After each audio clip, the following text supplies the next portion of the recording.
Assalamualaikum warahmatullahi wabarakatuh. Perkenalkan, nama saya Malika Kanaya Asyafia dari kelas 8A.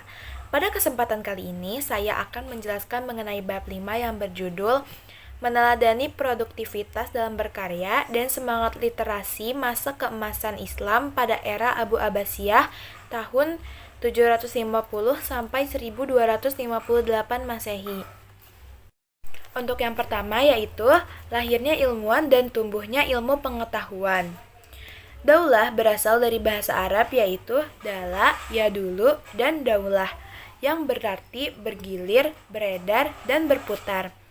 Secara istilah berarti suatu kelompok sosial yang menetap pada suatu wilayah tertentu dan diorganisir oleh suatu pemerintahan yang mengatur kepentingan dan kemaslahatan mereka.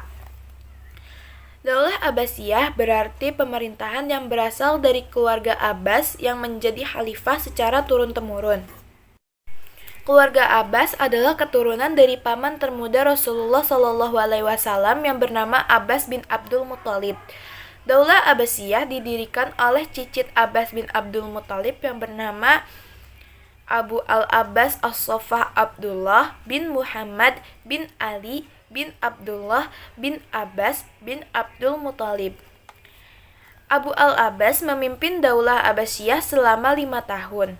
Ia meninggal di usia 33 tahun karena terkena penyakit cacar.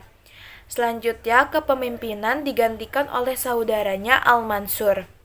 Adapun masa keemasan Daulah Abbasiyah terjadi pada masa Khalifah Harun ar-Rasyid. Ia adalah cucu dari Al-Mansur dan putra dari Al-Mahdi. Ia merupakan khalifah kelima pada masa Daulah Abbasiyah.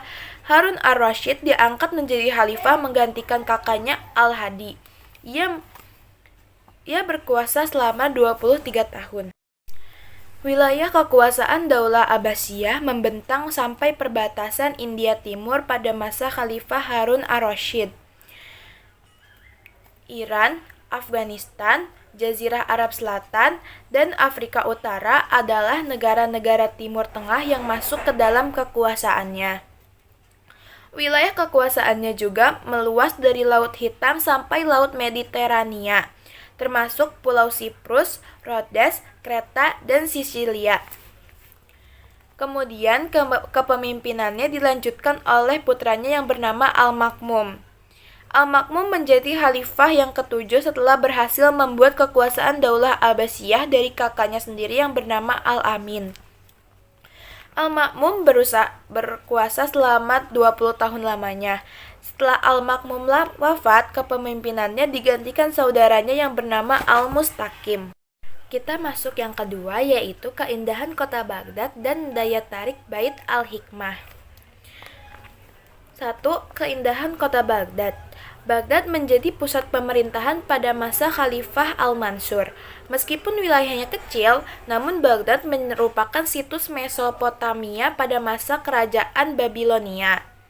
Pada tahun 762 Masehi, Al-Mansur mulai membangun kota Baghdad. Ia mendatangkan 100 arsitek, pengrajin, dan buruh dari berbagai wilayah demi suksesnya proyek tersebut. Akhirnya, kota Baghdad dapat diselesaikan dalam waktu 4 tahun. Al-Mansur sendiri memberikan julukan Madinat As-Salam atau kota perdamaian umum untuk kota Baghdad. Lalu Al-Mansur membagi pemukiman kota menjadi 4 kompleks. Masing-masing rumah ditempati oleh pejabat, pegawai, dan penduduk pasar. Kota Baghdad mengalami perluasan seiring berjalannya waktu. Kota yang awalnya dibangun dengan diameter 2 mil menjadi 5 mil.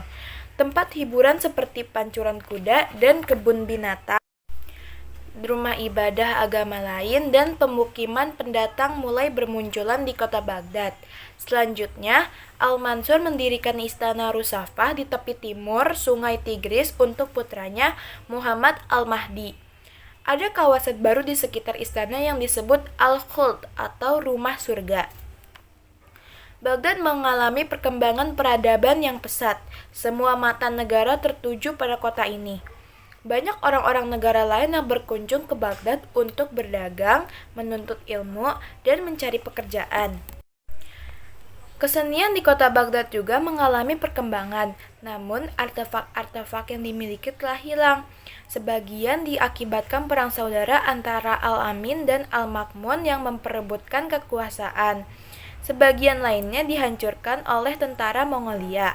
Berikut adalah kesenian yang berkembang di Baghdad. 1. Seni arsitektur. 2. Seni patung lukis. 3. Seni industri. 4. Seni kaligrafi. Dan terakhir, seni musik. Kita masuk yang kedua, yaitu Bait Al-Hikmah sebagai pusat ilmu pengetahuan. Bait Al-Hikmah didirikan oleh Khalifah Harun ar-Rasyid yang berfungsi sebagai perpustakaan pribadi. Pada masa kekhalifahan Al-Ma'mun, Bait Al-Hikmah digunakan sebagai lembaga pendidikan formal.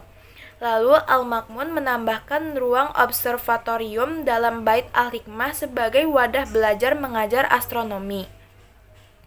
Ia juga menambahkan rumah sakit untuk pendidikan dokter. Semua itu dilakukan untuk mewadahi perkembangan keilmuan di Baghdad. Sebenarnya, perkembangan ilmu pengetahuan telah dimulai pada masa Khalifah Al-Mansur. Keilmuan dimulai dari penerjemahan buku-buku ilmu pengetahuan dari bahasa Yunani ke bahasa Arab. Awalnya penerjemahan ini dilakukan secara perorangan, namun jumlahnya bertambah banyak seiring berjalannya waktu. Penerjemahan juga mengalami perkembangan seperti penerjemahan buku-buku yang berbahasa Persia dan India.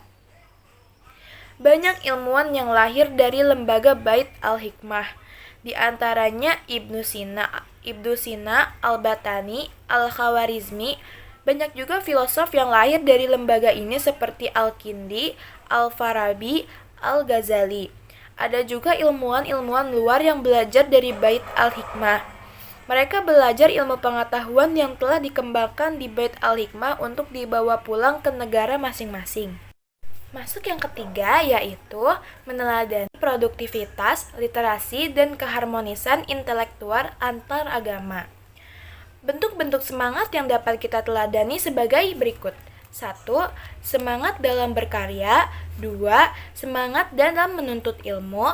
Dan yang terakhir, semangat dalam toleransi. Sekian penjelasan dari saya mengenai bab 5, kurang lebihnya mohon maaf. Sekian dari saya, wassalamualaikum warahmatullahi wabarakatuh.